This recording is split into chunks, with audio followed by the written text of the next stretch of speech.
Friends, ఈరోజు మనం బంగాళదుంప బఠానీ కూర ఎలా చేయాలి ముద్దగా ఉండేలాగా చేస్తాను. అది మీరు చూసి నేర్చుకోండి. మా ఇంట్లో ఎలాగ చేస్తాము. ముందుగా కావాల్సిన పదార్థాలు: ఎండుమిర్చి, పచ్చిశనగపప్పు, మినప్పప్పు, జీలకర్ర, ఆవాలు, దాల్చిన చెక్క, కొత్తిమీర, ధనియా పౌడర్, జీరా పౌడర్, పచ్చిమిర్చి, కరివేపాకు, ఉల్లి, వెల్లుల్లి, అల్లం ఇవన్నీ కూడా నేను ముందుగా సిద్ధం చేసుకొని ఉంచుకున్నాను. తర్వాత బఠానీలు చక్కగా ఉడికించుకొని సిద్ధం చేసుకొని పెట్టుకోవాలి పక్కన. అలాగే బంగాళదుంప కూడా ఉడకపెట్టుకొని పొట్టది తీసి 3/4 కేజీ ఉంటుంది. ఇది ఉడకపెట్టుకొని నేను సిద్ధం చేసుకొని ఉంచుకున్నాను. మనకి కావాల్సినంత నూనె వేసుకోవాలి. మనం కూరకి తగినంత వేసుకోవాలి. అలా వేయకపోతే కూరకి మాడిపోతుంది. అందుకని సరిపడా నూనె వేసుకోవాలి. మరిగిన తర్వాత ఎండుమిర్చి, ఈ పోపు సరుకులన్నీ కూడా వేసేసి కొంచెం వేగనివ్వాలి.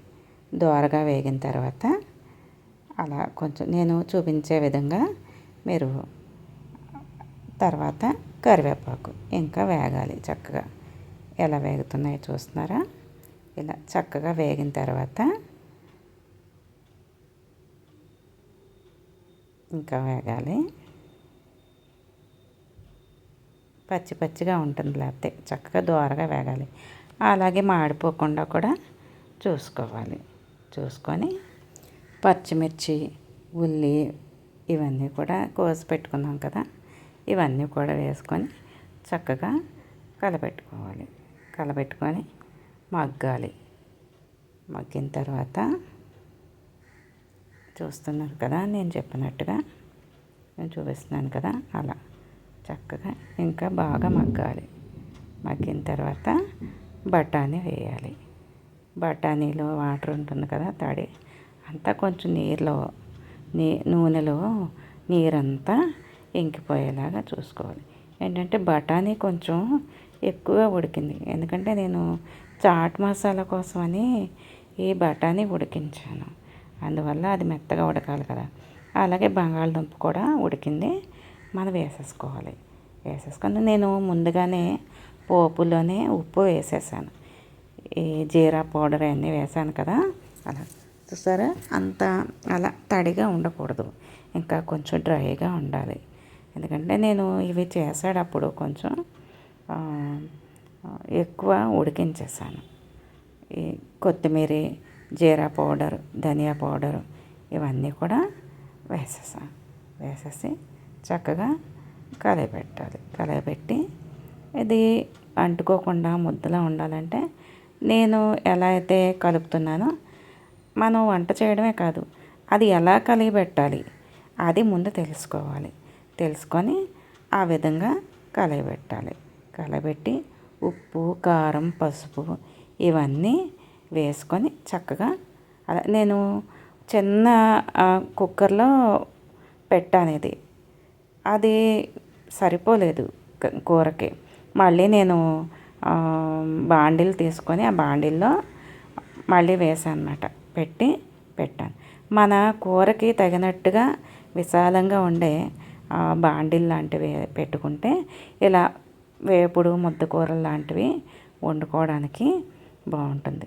నేను ఎలా చేస్తున్నానో చూస్తున్నారు కదా, అలా ఆ విధంగా కలయబెట్టుకొని విడివిడిగా అలా విడదీయాలి. విడదీస్తే ముద్ద అయిపోకుండా విడిపోతుంది. మీకు కావాలంటే దీనిలో లవంగాలు, అలాంటి గరం మసాలా అవి కూడా మీరు వేసుకోవచ్చు. నేను పెద్ద ఎందుకులే అని చెప్పి నేను వేయలేదు. మీకు కావాలంటే వేసుకోవచ్చు. మీ రుచికి తగినట్లుగా మీరు వేసుకోవచ్చు. చూసారు కదా, నేను మధ్యలో కూరలో ఆయిల్ సరిపోలే. ఈ పోపులు వేగడానికి చాలా ఎక్కువ కనిపించింది. కానీ ఈ ఉల్లిపాయ ఇవన్నీ వేసేసరికి కూర బాగా ఎక్కువైపోయింది. ఎక్కువ అవ్వడం వల్ల ఆయిల్ చాలలేదు. ఈ సన్ఫ్లవర్ ఆయిల్ అలాంటివి వేసుకున్నప్పుడైతే కొంచెం ఇలా మధ్యన విడదీసి కొంచెం ఆయిల్ వేసుకోవచ్చు. అదే నువ్వుల నూనె అలాంటిది అయితే అది వేడి చేయకుండా వేయకూడదు. అందుకని చెప్పి ముందే సరిపడగా చూసుకోవాలి. మనం పెట్టుకునే బాండిల్ అలాంటిది కూడా మనం మన ఇవి వేసేయడానికి సరిపడా ఉందా లేదా, ఫ్రీగా మనం మూవ్ చేయడానికి అది వస్తుందా లేదా అని. ఆయిల్ అది నాన్ స్టిక్ కాదు కదా, అది మాడకుండా నేను ఎలా కలుపుతున్నానో చూస్తున్నారా. నాకు బంగాళదుంప ఎక్కువైంది, బఠానీ తక్కువైంది. అంటే ఉన్న వరకు నేను బఠానీ వేసాను. ఇది చపాతీలో కూడా మేము చపాతీ చేసుకుందాం అనుకుంటున్నాము. చపాతీ కర్రీ అలా అంటే నైట్ ట్రైన్కి వెళ్దామని వెళ్ళడానికి కొంచెం చపాతీకి కూడా ఈ కూర బాగుంటుంది కదా. ఇప్పుడు భోజనం చేసేసి నైట్ ట్రైన్కి వెళ్తాం కదా, అప్పుడు చపాతీలో కావాలి అని చెప్పి ఇలాగా మేము ట్రై చేస్తున్నాం అన్నమాట కూర. ఇలా అన్నీ కూడా ఉప్పు కారం అన్నీ సరిపోయినాయో లేదో మనం చూసుకోవాలి. చూసుకొని మనం బంగాళదుంప బఠానీ ముద్దకూర రెడీ అయిపోయింది. మీకు కూడా నచ్చితే కనుక ఈ ప్రొసీజర్లో మీరు చేసుకోండి. Thank you for watching friends. Please like, share and subscribe. ఈ ప్రొసీజర్లోనే కాదు, ఇంకా చాలా రకాలుగా నేను చేస్తాను.